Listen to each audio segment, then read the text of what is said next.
President Tinubu announced subsidy gone in 2023. Do you know that he continued paying subsidy despite telling Nigerians that the reason why they announced subsidy gone was because it was not in the budget?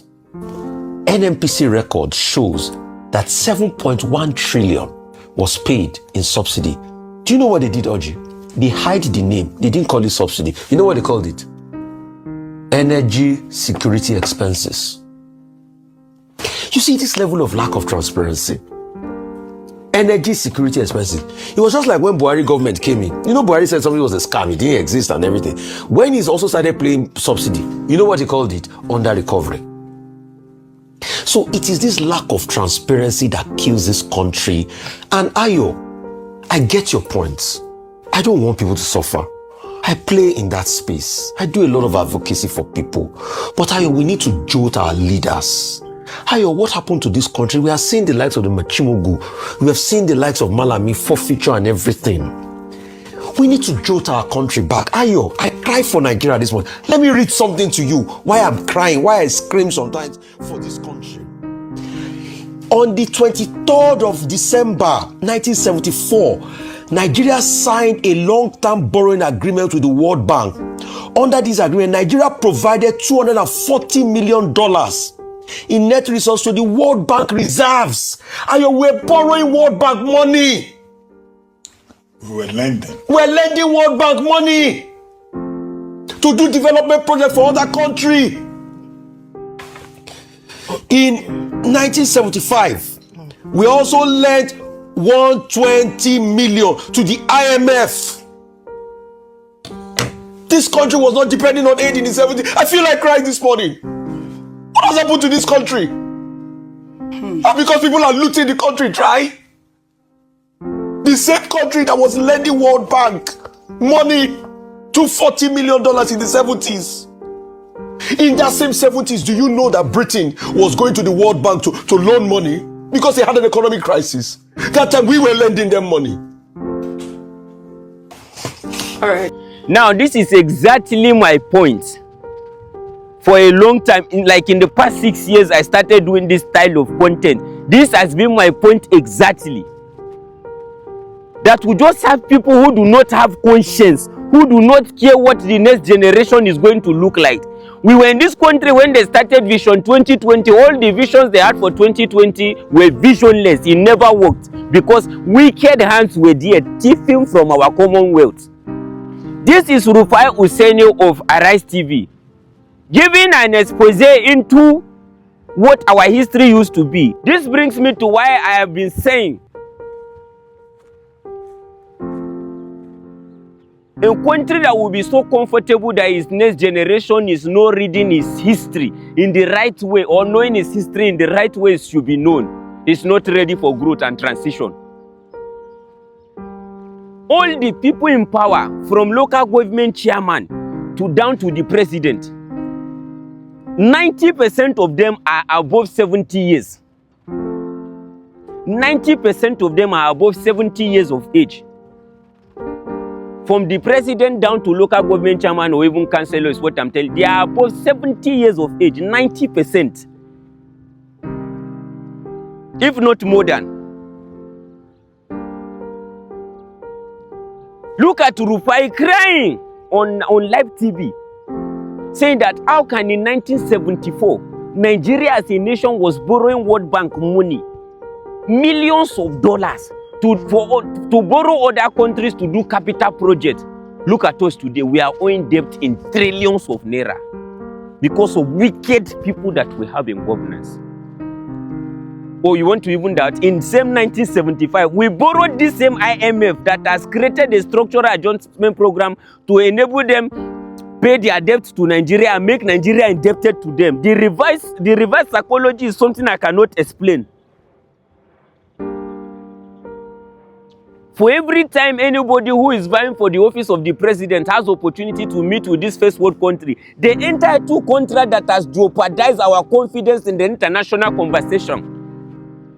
This is what I've been saying. I am telling you for a fact that if we continue, if we allow for practice of our history as a compulsory subject in our educational system, some people will celebrate as our heroes past. We will not call them our hero. Because if it is not madness, how would you tell me that a man discovered River Niger? Who discovered the man that discovered the River Niger? Who took him there? It is because, simple logic, we do not know our history. If we don't teach our next generation our history and let them know people that were thieves, people that stole from the coffers of our commonwealth, people like Emefiele, people like what be all this one, all this them, whether now is it my what did they call these guys? I will put their pictures for here and all that. It will be thief, made them call and thief. All these guys, so our children are going to eventually celebrate them, because if they find their way one way or the other into the textbooks of our children as heroes, our children will celebrate them, not knowing that these were the people that has impoverished their future.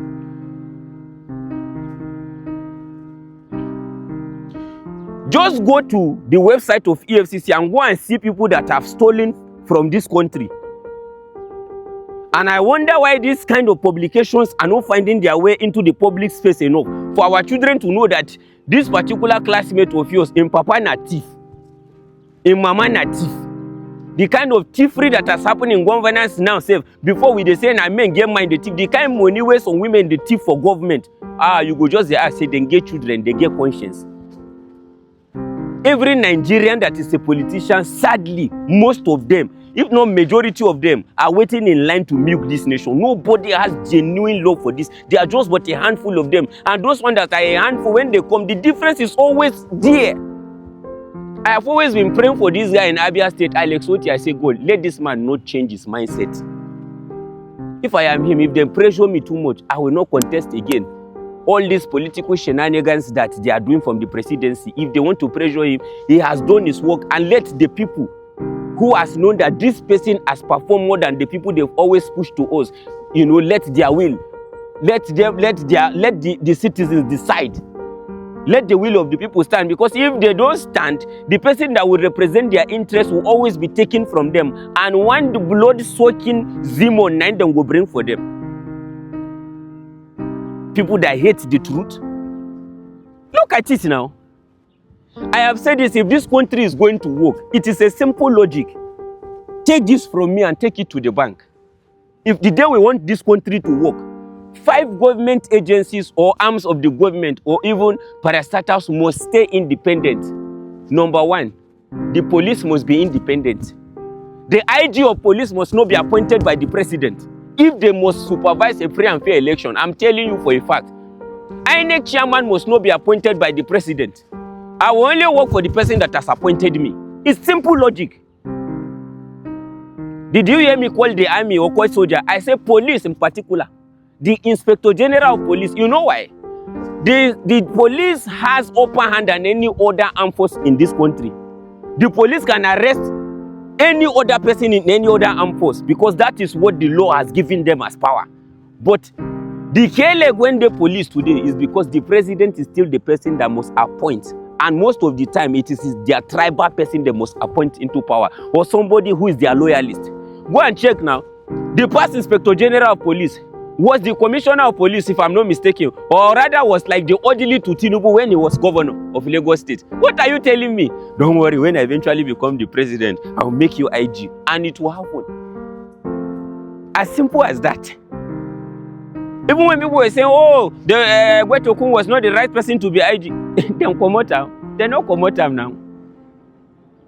The IG must not be appointed by the president. Let police IG, or rather the highest position in the police, go through the due process of hierarchy. If that is happening, the police system will not allow for somebody who has questionable character to become the person who will superintend, because it's a position they will honor. The person who will become the IG will fear nobody, will only take orders from the president if it is in line with the law. Are you understanding what I am saying? INEC chairman must not be, INEC must be an independent body. The INEC chairman must not be appointed by the president. It should not be based on appointment, it should not concern the president. Therefore, he is not subjected to answering to the president on issue of free and fair election. They will do credible election. EFCC chairman must not be appointed by the president. The judiciary must operate independently. The CJN must not be appointed by the president. You see, I've mentioned for the police, the CJN, I mean, the IG, the CGN, the chairman of PFCC, chairman of INEC, waiting of ICPC. You see these 5 agencies, oh God. If they are independent in this country, no politician will misbehave. Are you seeing the trillions of naira and billions, millions of dollars that they just recovered from 3 people alone? And they still let those people, they work free. Countries where law they work by now, those people no go even see sun again. But guess what? They go still get money. No be this country where corrupt. They will give them one cozy room for Kuje. They will say them in prison for jail. Now lie. In the night they will come outside, still go club. We know all these things now. No be this country. Corruption na water. I tell you, don't worry yourself. Rufai, now always sumo you just read, now you they cry. Oh. If they tell you the mate, we go school go read them as course. They know that is why we dey so fearless. We dey tell them to their face. Who be thief na thief. You say, oh, for future. Then they, thief. They know You say for you they tell her make you forfeit waiting in thief. Forfeit means say you dey appeal to her and say leave this thing. You thief and we collect them from you. Put them like that. See, I am of the opinion that every end of the year, the way the president comes to address us every democracy day or something, or New Year or whatever, let every end of the year, then they put people face where don't thief from this country where EFCC catch. Like they say, oh, this year the highest person went thief na Emefiele, the highest person went thief na Walami, the highest woman went thief more. I am telling you, nobody go want misbehave. Because it will be publication when they say, in 2026 or 2025, na Emefiele 9 thief pass. So, thief alomo. Tife, cut it.